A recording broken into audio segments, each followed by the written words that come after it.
dizer, só uma palavra para descrever.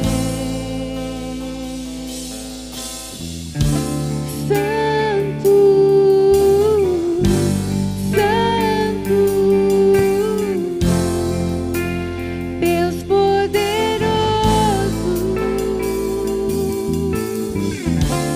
Santo,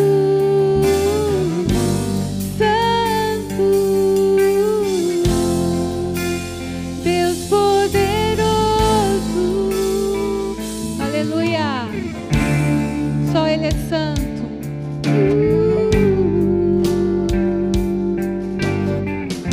Não há outro igual a Ti, Senhor. Só uma palavra a dizer, só uma palavra para descrever, só uma palavra a dizer, só uma palavra para descrever.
Declaramos que só Tu és santo, que o Senhor é dono da igreja, que a Tua santidade está em nós, porque o Senhor está em nós.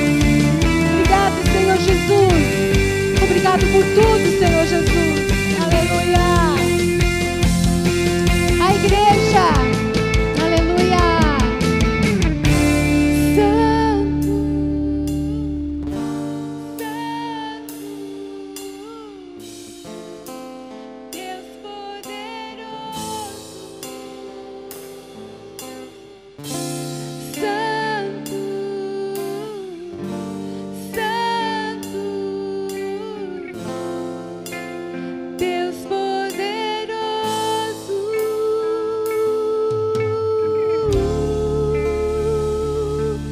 prepara, meu irmão, porque você vai passar a eternidade declarando que só Ele é santo. Amém? Aleluia. Pastor José Neves.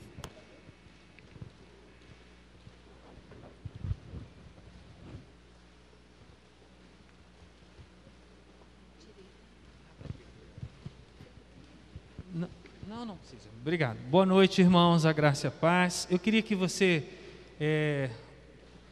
ouvisse aqui a palavra no livro de Colossenses, uma carta do apóstolo Paulo, no capítulo 3, eu vou ler 2 versículos. Nós vamos ter mais um momento de louvor e adoração. Como foi dito aqui, nós vamos ter a eternidade, para viver essa experiência de louvar o Senhor, de cantar, de estar na presença dEle. E realmente, quando a gente está na presença dEle, não vai ter como a gente não declarar as coisas, porque tudo nele é tão forte, tão vivo, quer seja a santidade, quer seja o poder, quer seja a criatividade. As coisas em Deus têm essa característica, né, de serem vivas, de serem impactantes, de nos deixarem assim extasiados, sem palavras. Então, assim, o texto diz: o que vocês fizerem, né, obviamente está falando de fazer aqui, nesse tempo em que a gente tem vida aqui terrena, mas o que vocês fizerem, façam de todo o coração, como se estivesse servindo o Senhor e não as pessoas. Lembrem que o Senhor lhes dará como recompensa aquilo que Ele tem guardado para o seu povo, pois o verdadeiro Senhor que vocês servem é Cristo.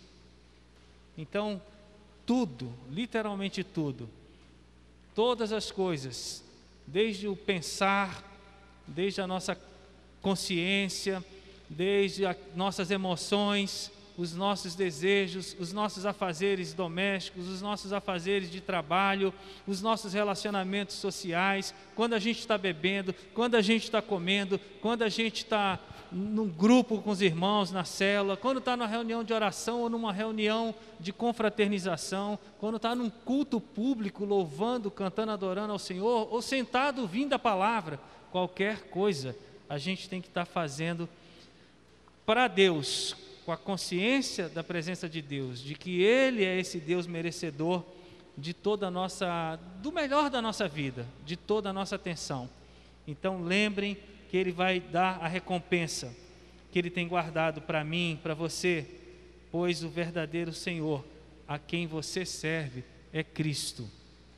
Quando nós fazemos algo por alguém, nós estamos fazendo aquilo com a motivação de servir a Cristo, embora, né, o objeto daquela ação seja uma pessoa muitas vezes. Então, quando você vai ofertar e dizimar, você também faz isso para o Senhor, não é para mim, embora eu receba recurso da oferta, dos dízimos, os pastores recebem e outras pessoas, a zeladora, e tudo seja pago aqui com dinheiro, mas você não faz isso para nós, você faz isso para o Senhor, porque nós também fazemos isso para o Senhor.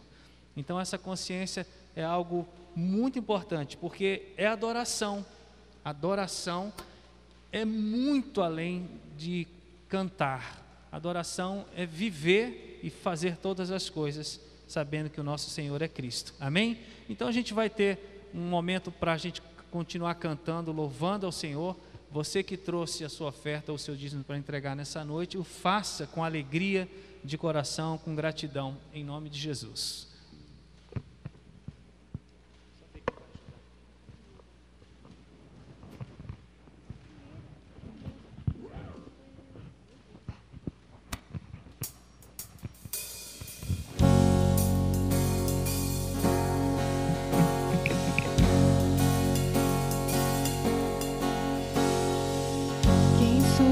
Para que o grande Rei me receba, me pedi, Ele me encontrou, teu amor por mim, teu amor por mim. Quem Deus liberta, livre em ti será. Sou filho de Deus, sim eu sou. Em tua casa, ó Pai, em tua casa, ó Pai, há um lugar pra mim. Sou filho de Deus, sim eu sou. Aleluia. Graça e paz, boa noite a todos. Um aviso só, semana que vem nós temos a nossa Santa Ceia e queremos que todos possam participar, convide pessoas, vamos ter uma festa, uma celebração dessa que é uma das ordenanças que Jesus nos deu, uma das ordenanças, né? Depois do batismo, nós temos a Santa Ceia, algo que Jesus pediu para a gente celebrar sempre. Então, a semana que vem, domingo que vem, é a nossa Santa Ceia. Muito bem. Eu gostaria de compartilhar um pouco sobre a resposta de Jesus às nossas necessidades. Eu creio que nós precisamos ficar com algumas bases com respeito a isso. Deus nos ama e Ele se importa com cada uma das nossas necessidades, sejam pequenas ou grandes. Deus nos ama e Ele se importa, de fato, com todas as nossas necessidades. Nós vamos ouvir, ver, ler um pouco sobre um milagre que Jesus fez, um dos milagres que Jesus fez, registrados na Bíblia, e nós vamos aprender como Deus lida com as necessidades que nós temos e vamos ver como nós reagimos a elas, tá? Nós vamos ver nos discípulos a nossa reação, a minha, a sua reação diante das dificuldades, diante das necessidades. Vamos ler no Evangelho de João, capítulo 6. Abra aí comigo no Evangelho de João, capítulo 6, e vamos ver alguns versículos. Vou para trás aqui, eu acho que é melhor. Eu vou mais para trás porque faz uma captação melhor. Vamos ler os versículos primeiros ali do capítulo 6 do Evangelho de João. Verso 1 ao 3, nós vamos seguir depois lendo um pouco mais. Mas veja aí, depois disso o quê? Depois do capítulo 5, né, é uma revelação. Antes do capítulo 6 tem o capítulo 5, é uma revelação grande. Mas depois disso o quê? O que aconteceu no capítulo 5? A cura daquele homem que tinha uma enfermidade, 38 anos, e estava lá no tanque de Betesda. Ele estava lá já há muito tempo, procurando uma cura, né, por uma coisa que foi criada, que um anjo ia lá e mexia na água e quem entrasse primeiro era curado, era tipo uma loteria angelical, né? Uma loteria angelical. Então, Jesus passou lá num sábado, curou esse camarada, deu um problema sério, porque Jesus curou no sábado, para o judeu religioso, nem cura no sábado vale. E Jesus então atravessa o mar da Galileia, diz o texto, conhecido também como mar de Tiberíades, e uma grande multidão o seguia por toda parte, pois tinha visto os sinais que ele havia realizado. E ali, esse texto, essa palavra no original significa que ele continuava realizando curas, enfim. Então Jesus subiu a um monte, assentou-se com os seus discípulos. Nessa região, o próprio Lucas, capítulo 9, verso 14, diz que é uma região de Betsaida, tá ok? Vamos situar, porque é muito importante a gente saber o que está acontecendo nessa região. O que eu gostaria de conversar com os irmãos nessa noite é que existe uma resposta de Deus a todas as nossas necessidades. E nesse texto, nesse ensino, a gente vai ver como Deus supre, como Deus lida com isso. É a multiplicação dos pães e dos peixes, tá? Uma delas, porque existem duas. E Deus está querendo mostrar, através do seu Filho, que Ele cuida de todas as nossas necessidades, sejam emocionais. Talvez você está passando por uma angústia grande, talvez uma depressão, talvez você está com uma tristeza ou, de fato, encarando problemas hormonais, enfim, seja emocional, seja físico, seja um problema físico, seja um problema crônico que você tenha, uma enfermidade, seja um problema de que você leu um laudo e o médico já deu um diagnóstico para você, seja um problema familiar, você está com um problema com os filhos, há um problema conjugal, enfim, seja um problema financeiro. O Senhor quer lidar com todas as nossas necessidades. Nós somos filhos, não somos servos, somos filhos. Filhos amados de um Pai que cuida de nós. É o bom pastor que cuida de nós, é o bom pastor que nos supre em todas as nossas necessidades. Como o salmista disse, nada tem nos faltado e nada vai nos faltar. E Deus vai mostrar como é que Ele resolve essa situação, e Ele vai mostrar como nós reagimos a elas muitas vezes. Então, vamos mostrar como Deus faz as coisas. É uma palavra viva para nós. E é interessante que esse é o único milagre que aparece em todos os evangelhos. Todos os evangelhos, os 4 evangelhos, nós encontramos esse milagre. Nenhum outro milagre é encontrado em qualquer evangelho. Alguns repetem um milagre, mas 4 não. Todos eles registram esse milagre. Muito importante isso, porque quando Deus fala uma vez é importante, né, irmãos? A gente chama atenção. A gente quer saber a vontade de Deus. Quando Deus fala 2 vezes, a gente redobra a nossa atenção. Quando Deus fala 3, opa, vamos parar, vamos analisar, vamos ver passo a passo. Mas quando Deus fala 4 vezes, alguma coisa Ele quer comunicar com a gente, alguma coisa de fato Ele quer falar com a gente. Não que outras vezes não queira falar, mas há coisas importantes, muito importantes para comunicar para a nossa vida. E assim que aconteceu, 4 vezes registrado nos 4 evangelhos. E a gente agora continua no verso 4. Diz o texto, o João registra o seguinte, era quase o tempo da festa judaica da Páscoa. A festa judaica da Páscoa.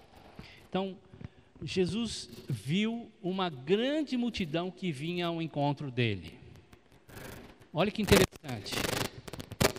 Veja que interessante. Tempo da festa judaica.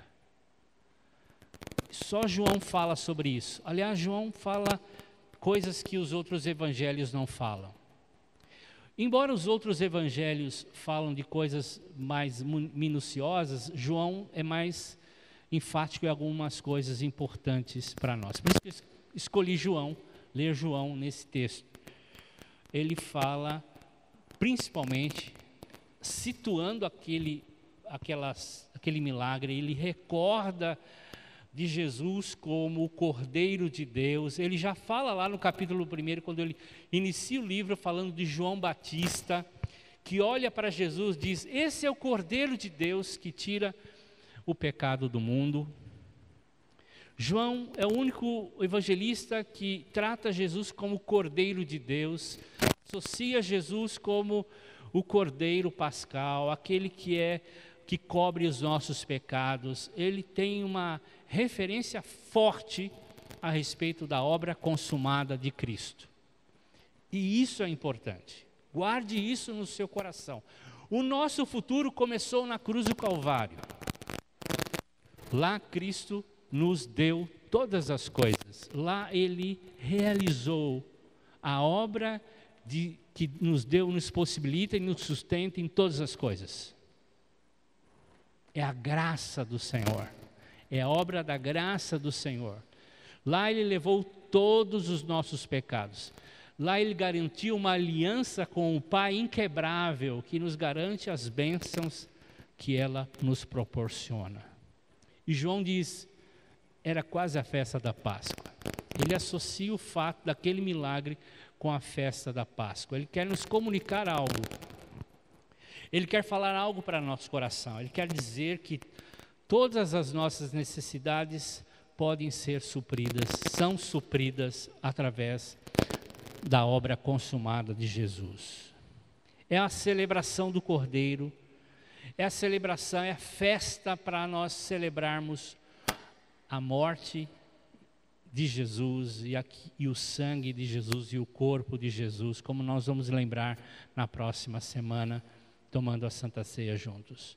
E Ele nos convida para essa festa de celebração. Ele lembra da festa, do banquete que foi aquilo que Jesus fez na cruz do Calvário. Seguindo agora a leitura no versos 5 e 6. Logo Jesus viu uma multidão que vinha ao seu encontro.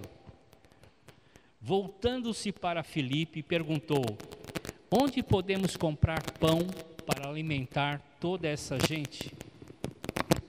Disse isso para pôr Filipe à prova, pois já sabia o que ia fazer. Às vezes Deus pergunta para a gente algumas coisas que Ele já sabe. Às vezes Ele sabe sempre, né? Mas Ele pergunta algumas coisas para a gente, em vez em quando. Ele pergunta para nós, não para nós darmos uma resposta para Ele, porque Ele já sabe a resposta, mas Ele nos pergunta para sondar o nosso coração, ou mostrar para nós mesmos como está o nosso coração. O Filipe tinha experimentado grandes milagres de Jesus. Os discípulos todos tinham experimentado grandes milagres de Jesus. Eles tinham acabado de ver um homem com 38 anos, aleijado, se levantar e ser curado. Alguns milagres de Jesus é mais do que consertar uma perna, é fazer crescer uma perna onde não tem perna. É um milagre criativo. E os discípulos tinham visto tudo isso, mas Jesus sempre estava testando o coração dos discípulos para ver qual é o nível de fé, de entendimento, de compreensão que eles tinham. E por que Filipe? Porque Filipe era de Betsaida. Se você lê em João capítulo 1, verso 44, o André, o Filipe, o Pedro são de Betsaida, dessa região. Então Filipe conhecia as padarias, os mercados, era da casa, era do bairro, era do local. E Jesus faz essa pergunta a Filipe para dizer exatamente algo muito importante a respeito do teste. O teste sempre vai acontecer na nossa casa. As coisas sempre precisam iniciar no nosso lar, na nossa casa. É lá que o Senhor quer nos experimentar. É lá que o Senhor quer fazer com que nós tenhamos as primeiras experiências. Então, às vezes pensamos que Deus quer que a gente experimente coisas grandes e profundas fora do ambiente da nossa casa. Pelo contrário, é lá que o Senhor quer fazer os milagres acontecerem. É lá que você vai orar, é lá que você vai manifestar a graça do Senhor, o perdão do Senhor, o poder de Deus. É assim que o Senhor lida conosco. Então, lá é nosso campo de teste. É lá que a nossa paciência é testada, é lá que a nossa misericórdia é expressada, é lá que os frutos do Espírito, que eu estou citando o fruto do Espírito, se manifestam, devem se manifestar com mais intensidade. Então, o Jesus está dizendo ao Filipe: Filipe, e aí? Como é que nós vamos resolver essa situação? Há muita gente, olha, muito. Tinha 5.000 homens, então imagine, homens acima de 30 anos eram contados, tá? Quando a Bíblia fala de homens, na concepção do recenseamento judaico é a partir de 30 anos. Então, homens acima de 30 anos. Mulheres e crianças, adolescentes e jovens a partir disso, não. Aliás, talvez nem alguns discípulos foram contados. Porque só Jesus e Pedro eram mais velhos, tinham mais de 30 anos. Como é que eu sei disso? Só os dois pagaram imposto. Quando Jesus fala, Pedro, vai lá e pega um peixe e tira da boca desse peixe uma moeda e paga o seu e o meu imposto. O Pedro era casado. Jesus tinha mais de 30 anos, o Pedro também, mas a maioria dos discípulos, ou a grande maioria dos discípulos eram jovens. João era um adolescente. Então, havia muita gente, e estavam desejosos de ver o que Deus ia fazer. João é o único dos evangelhos que fala os nomes. Filipe, André, cita um jovenzinho. Os demais falam assim, nós temos aqui uns pães e uns peixes, como se eles tivessem trazido algum tipo de lanche. O João é muito pessoal, o João fala de Nicodemos, Nenhum outro evangelho fala sobre isso. Então, o João está trazendo para a nossa realidade, para você e para mim. É muito pessoal. Então, é um evangelho pessoal e Jesus sabia o que ia fazer. Ele testa Filipe dizendo: e o que nós vamos fazer, Filipe? Resolva aí o problema. Essa parada é sua, está na sua mão. O que você faria? A resposta de Filipe demonstra como nós lidamos com algumas dificuldades que a gente recebe na vida. Alguns problemas que nós passamos.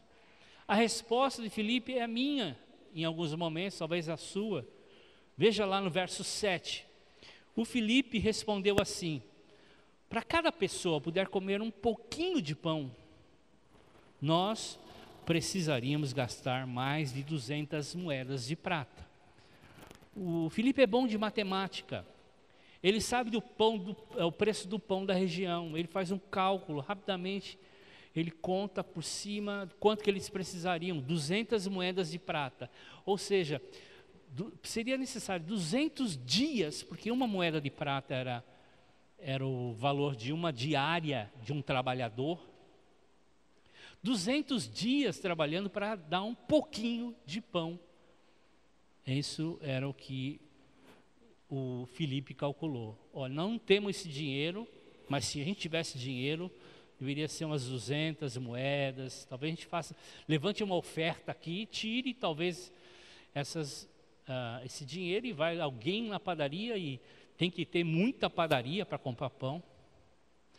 A gente diz assim, um pouco baseado no que nós vemos.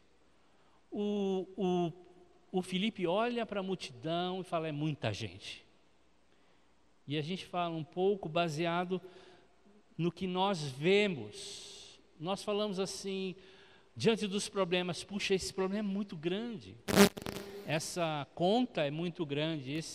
Essa doença é muito severa. Esse problema que eu tenho com minha família é muito grave. Preciso de muita coisa para resolver, coisas sérias. E nós não falamos baseado para quem nós falamos. O Filipe está falando pouco para Jesus, que pode tudo. Filipe não está olhando para Jesus, Filipe está olhando para a multidão, para o problema grande. Para o Filipe, o problema era o tamanho. É muita gente, é muito problema. O problema é grande, a situação é séria demais. Então, o que o Filipe está dizendo, ele tira os olhos de Jesus e olha a multidão. Olha a seriedade do problema. Nós não temos dinheiro, e se nós tivéssemos dinheiro, seria necessário 200 moedas para dar um pouquinho de pão para cada pessoa. A gente tem as nossas necessidades, todos nós temos. Passamos esse ano 2020 com muitos problemas, talvez alguma escassez. Muitas pessoas ficaram doentes não só por causa do Covid, mas por causa de estarem dentro de casa, doença emocional. Pessoas mudaram o seu jeito de ser. Se a gente olhar só para a nossa necessidade, seja qual for ela, e olharmos a grandeza do problema e não olharmos para Jesus, de fato a gente vai achar que vamos desanimar. Vai ser pouco. Nós não vamos ver o milagre. Nós vamos ficar olhando a grandeza da dificuldade e nós deixamos de olhar para aquele que tem a solução. Então, a grande verdade é que Jesus queria ensinar para o Filipe algo muito importante. Deus nos ama e se importa com a gente. E não se importa com o tamanho do nosso problema. Para Deus não existe tamanho de problema. Para Deus não existe severidade na questão da doença. Para Jesus, não tem tamanho da nossa dívida. Não existe isso. Então, o que Jesus queria ensinar para Filipe era isso. Ele queria que um pouco, mostrar para Filipe que um pouco é suficiente. Esse pouco já é suficiente. Lembra de Moisés? Quando Moisés sai do palácio, ele é príncipe, ele sai do palácio, ele sai da realeza, ele sai da mordomia e vai para o deserto. E lá ele começa a ser um pastor de ovelhas, e lá ele começa a cuidar de ovelhas. E aí um dia Deus fala com ele na sarça, e o que ele tem na mão? Um cajado. E Deus fala para ele: Moisés, o que você tem nas suas mãos? Moisés fala: eu tenho um cajado, uma vara. Então e Deus fala: bom, isso é suficiente para mim. Quando a gente acha e vê que o problema é grande demais, tirar um povo de milhões de pessoas de um local escravo, libertar já é difícil pagar a libertação de mas uma nação toda, para eles irem para um lugar completamente estranho, sem perspectiva nenhuma, é muito difícil. Mas o que Deus fala para Moisés é: o que você tem na mão? Porque Deus não vai pedir nada que a gente não tenha. Você tem um dom, um talento, tem algo para dar. Então, Moisés foi com aquele cajado, e lá ele fez um milagre na frente do faraó. Ele tocou o Nilo, e o Nilo se transformou em sangue. Ele ergueu aquele cajado, e o mar se abriu, o mar vermelho. Ele tocou na rocha, e a rocha virou um imenso rio de água viva, e matou a sede daquela nação no deserto. Enfim, o que nós temos já é suficiente. Ou o texto de 2 de Reis, capítulo 4, quando Eliseu, semana passada eu falei sobre Elias, mas quando Eliseu vai numa casa, uma viúva, e ela diz: olha, o meu marido, teu amigo morreu, me ajude de alguma forma. Olha, eu tenho 2 filhos, os credores já vieram aqui, lá em 2 de Reis, capítulo 4. Os credores já vieram aqui, os meus filhos vão ser levados escravos. Eu tenho uma dívida, ele deixou uma dívida gigante, eu não tenho como pagar, meus filhos vão ser agora levados. Me ajude, por favor. E o profeta disse: o que você tem na sua casa? E ela disse: o que? Eu tenho um pequeno vaso, meio litro mais ou menos, de azeite. É isso que eu tenho, não tem mais nada.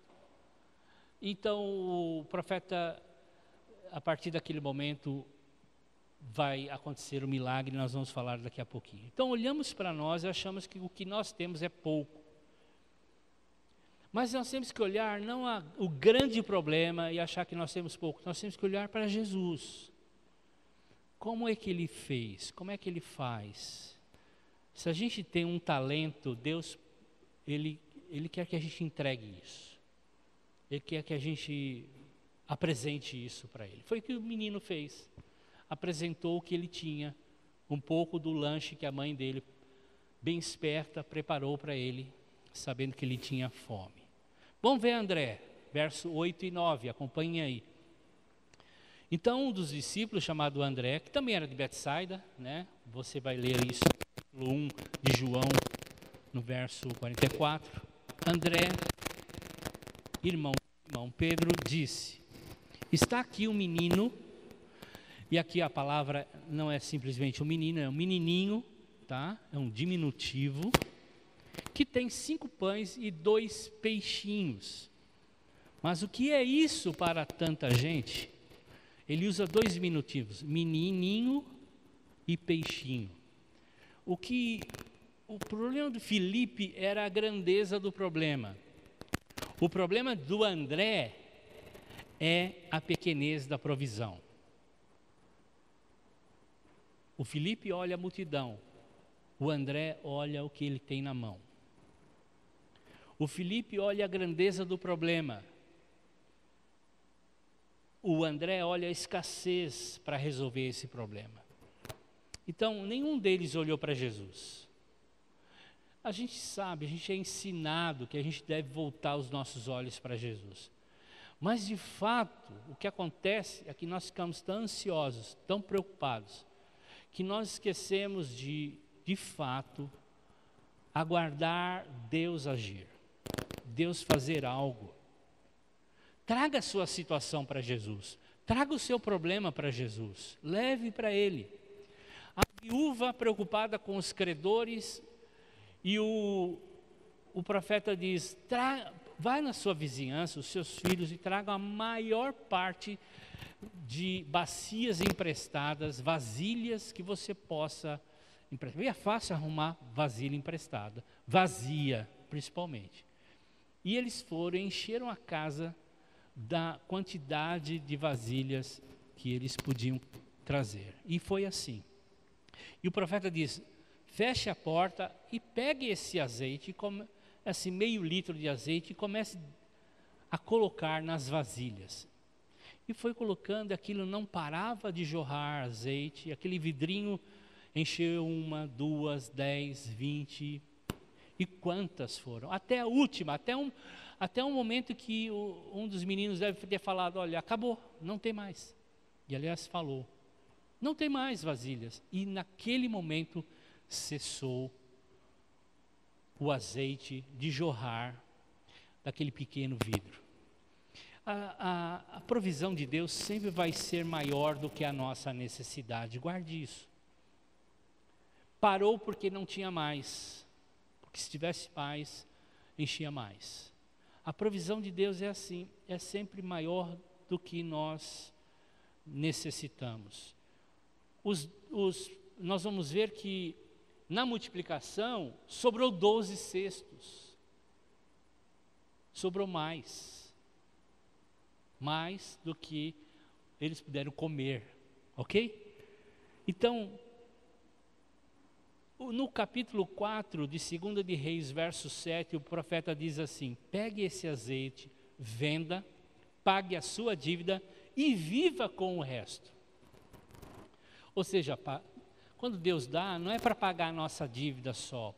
Quando Deus nos dá, é para solucionar o nosso problema e termos para outras coisas. Termos mais. Veja só. Quando Deus nos dá uma cura, é mais do que uma cura. Ele vai dar saúde no nosso corpo. É sempre mais. Deus faz isso. Então nós precisamos entender, a provisão de Deus sempre vai ser maior do que a nossa necessidade.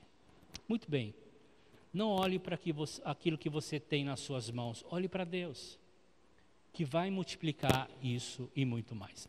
Veja o verso 10 agora, de João 6.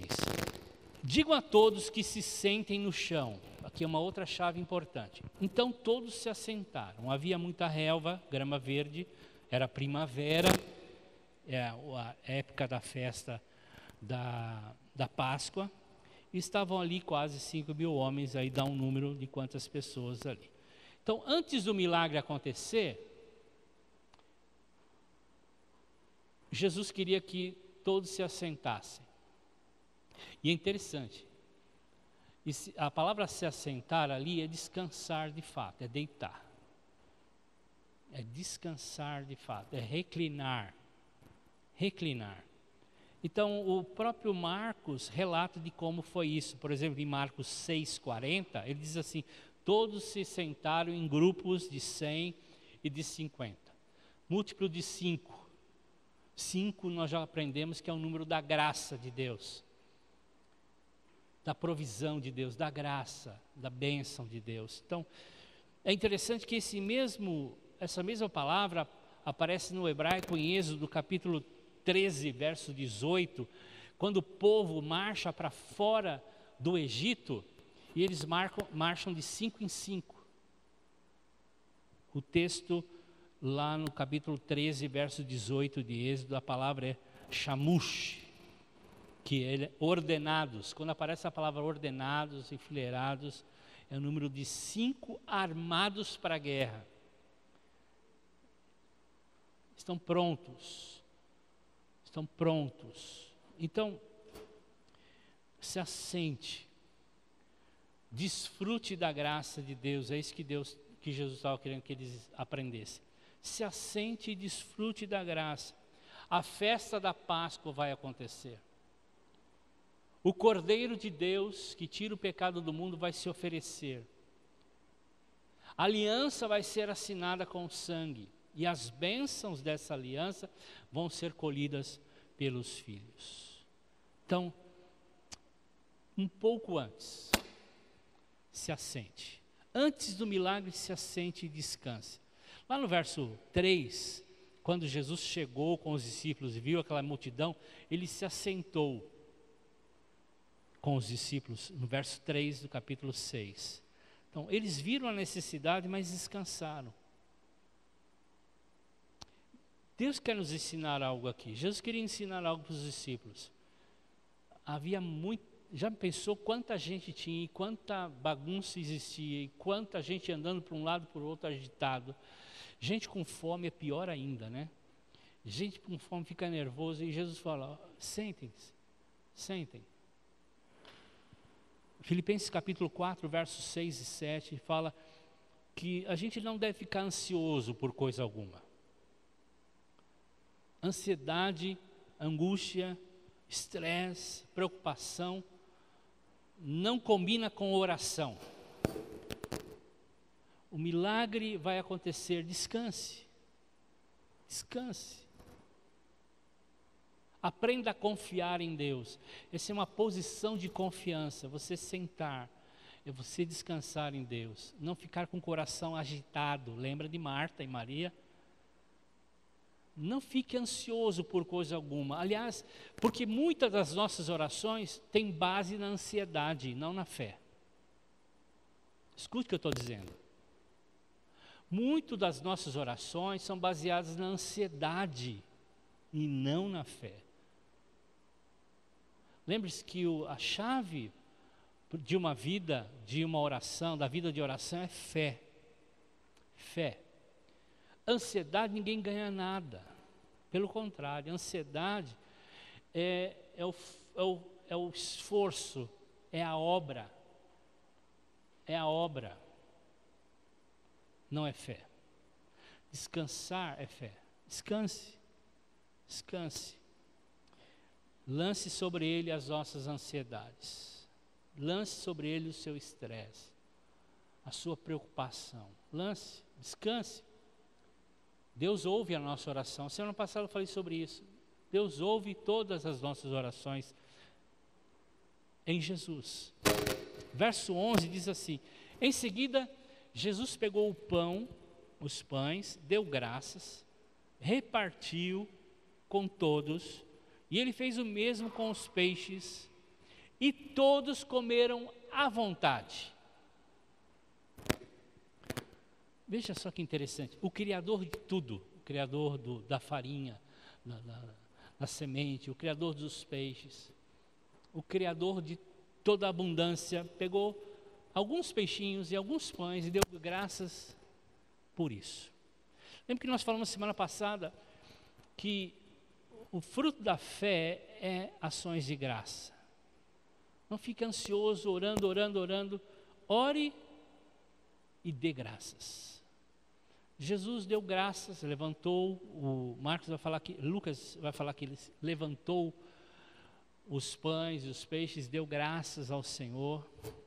E isso é muito importante a gente entender. É algo muito, muito significativo para nós entendermos. Quando nosso coração está muito agitado, a gente não vai expressar fé. Lembre-se, a chave é fé. Fé. Marta e Maria, eu citei aqui em Lucas capítulo 10, versos 40 e 42, o texto diz que Marta estava distraída com os seus afazeres. Veja, distraída diante de Jesus, aquele que multiplica pães e peixes, aquele que não precisa de comida, no sentido de alguém fazer uma comida para ele. É bom fazer comida para ele. mas alguém que faz multiplicar aquilo que já tem. E não está preocupado com isso. Ele quer que as pessoas descansem aos seus pés. Por isso ele elogia Maria, que escolhe a parte de se assentar aos pés de Jesus, descansar aos pés de Jesus. Então, descanse. Descanse. Verso 11. Vamos voltar àquele texto que ele deu graças. Verso Marcos 6, 41 fala que ele ergueu os pães e entregou os pães aos discípulos. E os discípulos distribuíam esses pães e também os peixes. A palavra entregou no original, Marcos capítulo 6, verso 41, diz que está no tempo indefinido. Ou seja, Jesus pegava o pão da cestinha de lanche do rapaz, partia e enchia os cestos dos discípulos. Os discípulos iam até as fileiras e distribuíam. Terminava de distribuir, voltavam e as mãos de Jesus sempre estavam cheias. Era um ato contínuo. No original é um ato contínuo. Jesus partia e continuava partindo e partia. Felipe e André achavam assim, puxa, nós enchemos nossos cestos com pães e peixes, será que na volta eu vou encontrar as mãos de Jesus ainda com peixes e pães? Sim. Toda vez que eles voltavam, eles viam Jesus partindo o pão e repartindo as cestas que os discípulos pegavam e levavam até as pessoas. E assim o texto diz que eles comeram à vontade. Na NVI diz assim, o quanto eles quiseram.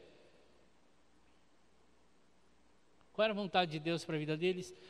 O quanto eles queriam. O texto diz que eles comeram o quanto eles queriam. Não era um lanchinho para cada um, é o quanto eles queriam. Se queriam 10 pães, é 10 pães. Se queriam 10 peixes, eram 10 peixes. Eles queriam quanto eles queriam. Então, o pão que era multiplicado e o peixe que era multiplicado da mão de Jesus, partia, ia para as cestas dos discípulos, os discípulos distribuíam, voltavam, e Jesus continuava partindo e repartindo e repartindo, e o pão multiplicou das mãos de Jesus, que estavam sempre cheias, sempre em abundância. A multiplicação na conta nossa não é divisão, mas na economia do reino, dividir é multiplicar. Quando você reparte, quando você dá uma oferta, quando você faz o seu dízimo, quando você dá o seu tempo, Deus multiplica. É o Pedro, pescador, que não pegou nada, mas emprestou o barco para Jesus pregar, porque a acústica era melhor no mar, no lago, então ele emprestou o barco, e por emprestar o barco, Jesus falou, olha, vai e lance as redes agora, e no rasinho mesmo. E ele teve a melhor pescaria da vida dele. Então, todos comeram à vontade, o quanto eles queriam. José, que é uma figura de Jesus, lá no Egito, quando os irmãos vieram visitar e não sabiam que era José, que eles tinham vendido como escravo, há muitos anos atrás, e José agora era o segundo homem de todo o império, de todo aquela nação poderosa do Egito. O José fala para o seu servo, olha, coloque lá no capítulo 44, verso 1 de Gênesis, coloque dentro das sacolas o quanto puder colocar, o quanto de mantimento que eles possam carregar. Abundantemente eles receberam. Era uma figura de Jesus. O José é uma figura de Jesus que reparte graciosamente com os seus. E lá no verso 12, agora de João 6,12, estamos terminando. Quando todos estavam satisfeitos, ele disse aos discípulos, recolham os pedaços que sobraram, a fim de que não se perca nada. E eles juntaram os pedaços e encheram 12 cestos com o que sobrou dos pães. Veja só, quando já estavam satisfeitos. Com Deus a gente não falta nada, mas também não se desperdiça nada. E o André e o Felipe, que voltaram algumas vezes para encher os seus cestos e dividir para aquela multidão toda, vão ter agora os seus pães, os seus pães ali nessas cestas. Porque Jesus sempre vai ser maior que os nossos problemas, vai sempre sobrar. E a gente tem que então parar de olhar para o nosso problema, ou parar de olhar para o pouco que nós temos e olhar para Jesus. Olhar para Jesus. Olhe para Jesus. Olhe para aquele que tem uma provisão inesgotável.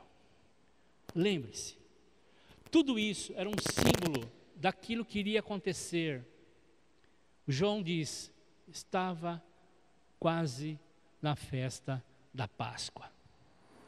O Cordeiro, a provisão de Deus para toda a nossa vida, a solução de Deus para toda a nossa vida está naquilo que Cristo fez na cruz do Calvário. Então,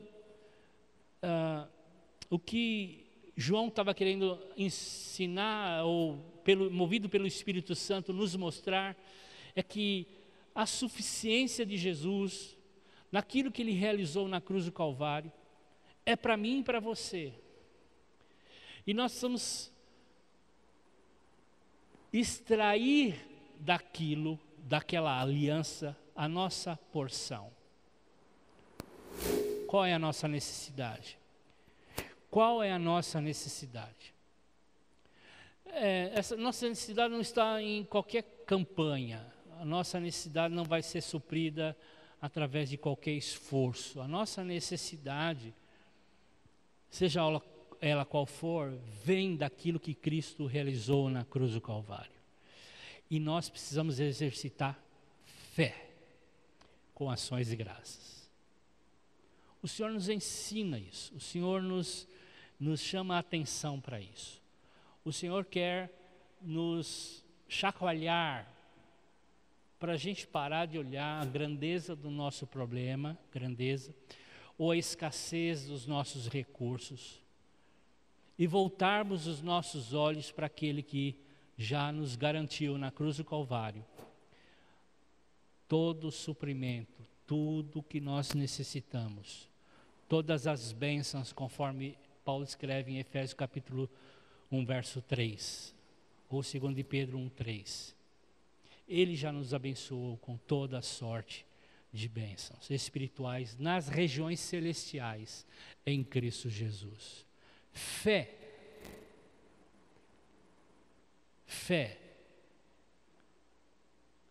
E uma expressão de fé é um descanso, é uma entrega, é uma completa rendição,